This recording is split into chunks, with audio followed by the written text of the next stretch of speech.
Well guys, today's budget build starts with this 1000 euros PC I bought, and now I bought it for 1000 euros with an RTX 4070 Ti that doesn't fit in this NZXT case. So what happens is the guy had to diagonally mount his radiator to make the GPU fit. Now this is very bad and really doesn't work too well. It's basically not screwed in. So what we're gonna do is basically use the GPU for a higher end build with a Ryzen 9 7900X and use the rest of the hardware except for the case, because I think it's a bit outdated. Maybe we will downgrade the case for another build, which we will be pairing this Ryzen 7 with a 3070 or 3070 Ti.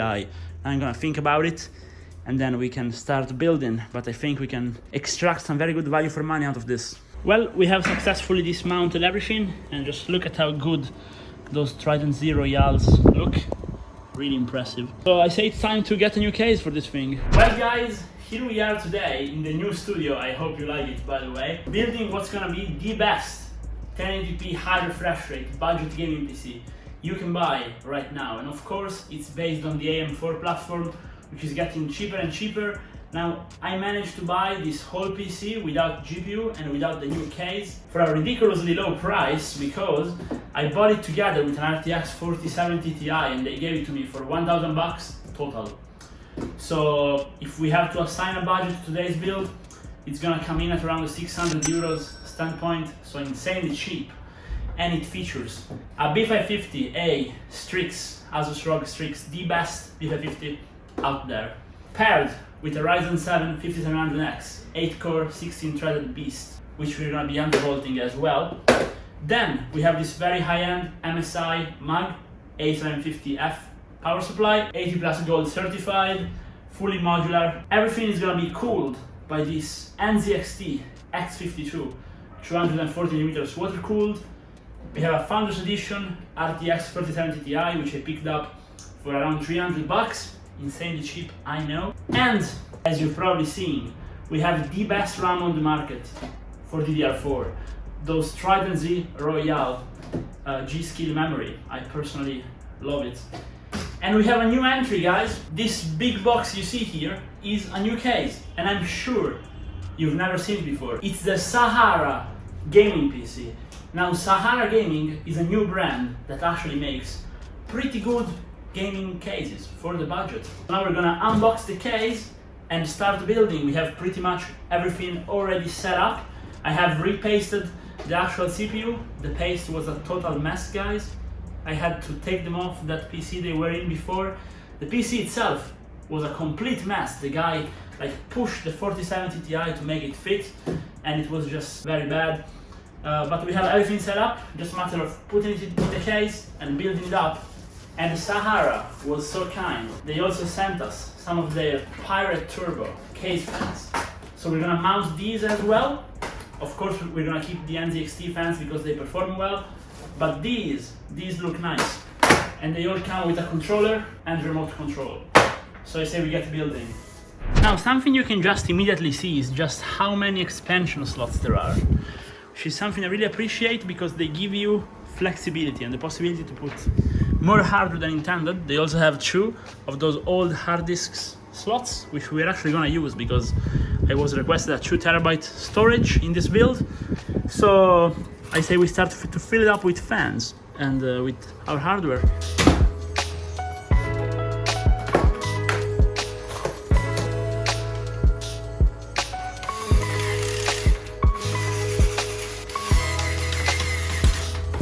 I kind of wish they pre-installed them. Can I say that? Guys, I gotta show you this. So this thing I'm gonna show you is the smartest design decision when it comes to the front panel ever. I've built in every major brand that exists, Cooler Master, Asus, everyone, okay? And no one does this, and it literally changes your life when it comes to cases, okay? When you need to mount the fans in the front, right? It's always a pain to screw them in from the back because you have this hard disk cage on the bottom, so you have to remove it and then work around it. So what did Sahara Gaming do? You slot the fan in and you screw the top points from the back and you just screw the front from here. Guys, this seems so stupid, but nobody does it. It's genius. Now allow me to demonstrate for you. Okay, so for the top fans, I just go in from the back, right? So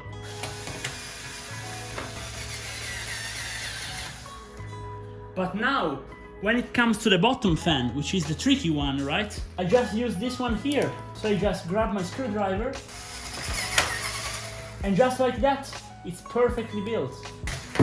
Every other case manufacturer, please take note. Now the hard disks brackets are toolless. I do feel old talking about hard disks brackets, even though I'm just 20 years old, but they are toolless and they are anti-vibrations.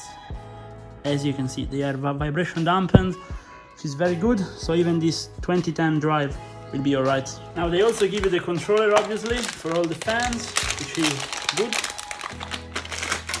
Let's see how it is powered. It's SATA powered, which is good, honestly. So that's nice. So at this point, I say we just slot our motherboard in. Let's go right ahead. And now it's just a matter of screwing the motherboard in place, which is actually nice.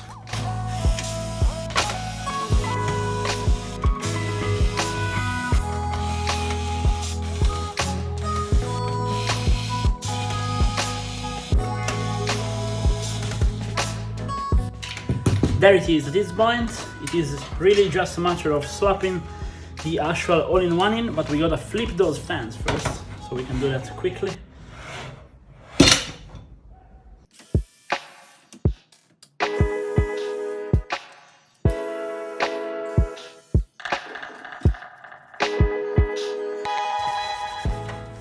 A quick cleanup was definitely needed, but very often so with used parts. Nice. So our cooler is gonna go in this way. So we need the fans to have the cable this way.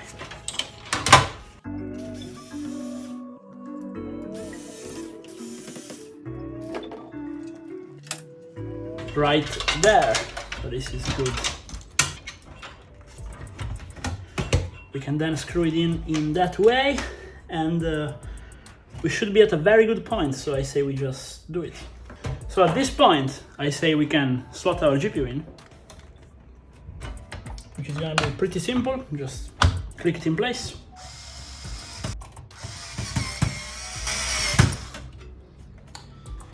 Right there.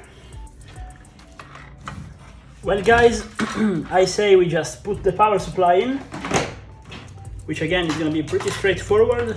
Just have to gently slap it in.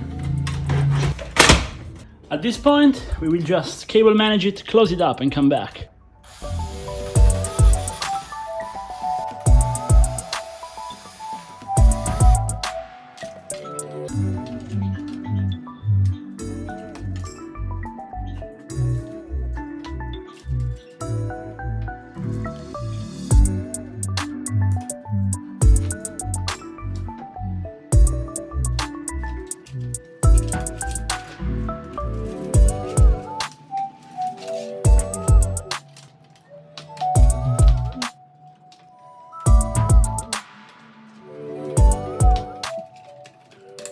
Well guys, here we are with the PC finished, and if there is something I have to say, I think we have a new competitor in the case market, and I think they're gonna go far, honestly.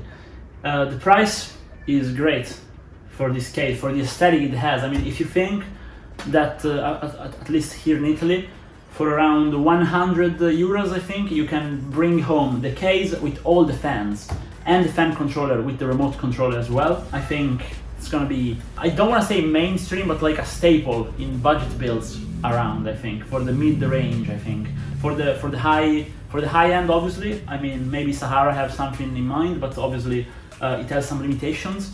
But with how much expandability it has, I mean, just look at the SSDs slot. That's something that looks, I mean, obvious, but in many cases don't have proper space for SATA SSDs to be, you know, cable managed with rubber grommets on top and on the bottom of them. That's very useful. But switching away from the case, let's focus a bit more on the build.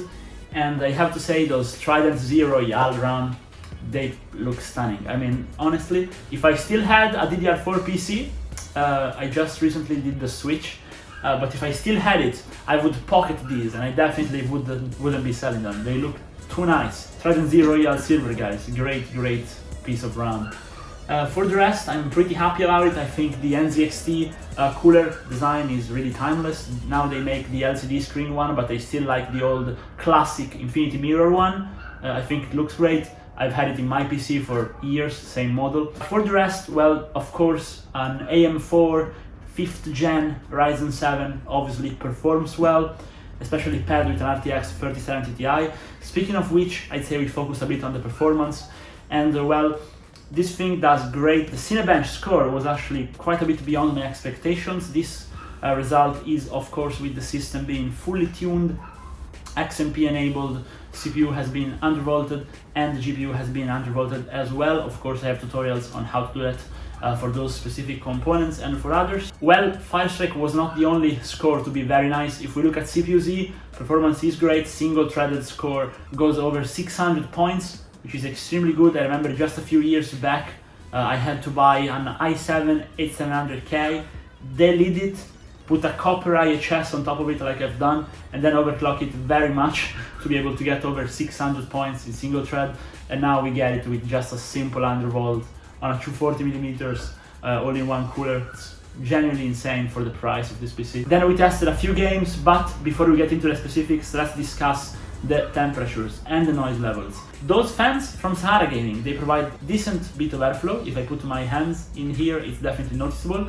And they are whisper quiet. I cannot hear them work, which is very important for me since I keep the PC on the desk close to me. But they're not the only thing cooling the system well. The GPU and the CPU are at extremely low temperature. Now, of course, I have done a repaste and repad on the GPU, like I discussed in my video about why you should repaste a 3000 series GPU. The stock thermal paste and pads are becoming pretty much useless, so you need to repaste your card. It's gonna drop like 15 to 20 degrees on the core, and at least 20 degrees on the memory if you repaste them with proper pads. I use Arctic TP3 pads. Speaking of temperatures, the repaste on the CPU was definitely needed. Now, I will put the clip of what the paste was looking like previously. And yeah, it's too much paste. Now, the guy gave me with the PC the old tube of thermal paste. And now I will show you what kind of tube it is, so you can understand why there was so much. So this is what he gave me. It's called HY 510 thermal degrees. Don't buy this, please. Do not buy this. This sucks. But yeah, as you can see by the size of the tube, he thought, well, I got this much, let's put at least 1/8 of a tube in the PC. And so it was a mess to clean, but we had to do it, and the temperature is now really nice.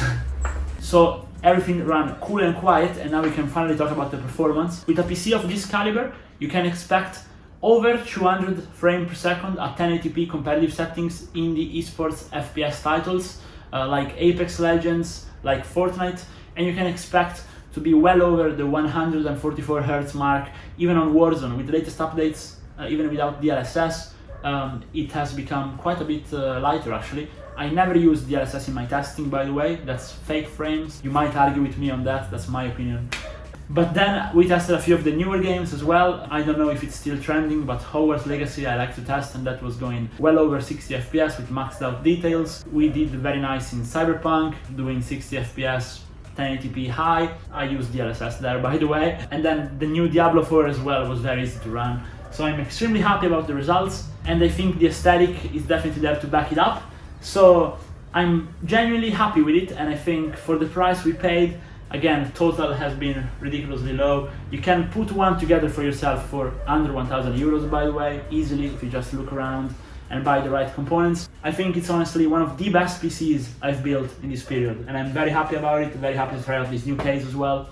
But let me know what you think about it, and if you have any tips and tricks or anything you would have changed. See you in the next one, guys. Bye.